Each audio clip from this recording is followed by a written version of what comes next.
אני נועה מדינה, ואני כאן לדבר על נושא חשוב מאוד. נכון, אני לא טיקטוקרית או משפיענית רשת עם מאות אלפי עוקבים. אני לא מתלבשת כדי לייצר אינטראקציה, ואני לא כותבת ויוצרת כדי שיאהבו אותי. אני כותבת ויוצרת כי אני לא יכולה לשתוק יותר. במשך 4.5 שנים אני בניתי ויצרתי במו ידיי פרויקט מכל הלב והנשמה שלי. שבוע טוב ומבורך. מי שעדיין לא מכיר או מכירה אותי, נעים מאוד. שמי נועה מדינה גרייב, בת 29 מדימונה, ואני יוצרת את הפרויקט דמיון נועם.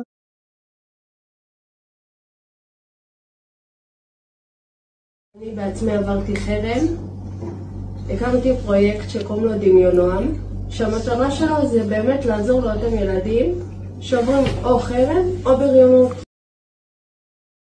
שלום לכל החברים שלי, מה שלומכם? אני רוצה לדבר איתכם היום על משהו סופר חשוב, שינוי מחשבתי.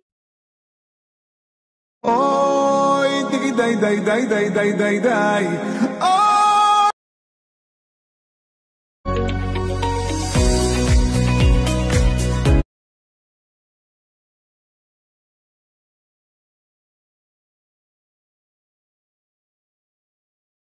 שנה חדשה היא הזדמנות מעולה להתחיל מחדש באנרגיה חיובית. יצא לכם אי פעם לחשוב מהו המכנה המשותף לכל האנשים המצליחים בעולם? כבר 4.5 שנים שאני התחננתי לקצת יחס, כתבתי הודעות ומיילים בתקווה שיראו וישמעו על הפרויקט שלי. ידעתם? הביטחון העצמי שלכם בכלל לא תלוי במראה החיצוני שלכם, כמה חברים יש לכם, או כמה עוקבים אחריכם ברשתות החברתיות.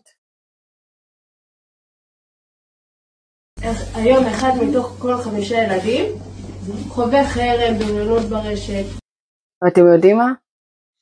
היום הבנתי שאני כבר לא רוצה שיראו אותי. אני הולכת להראות לכולם שאני יכולה להראות בעצמי ללא שום עזרה חיצונית.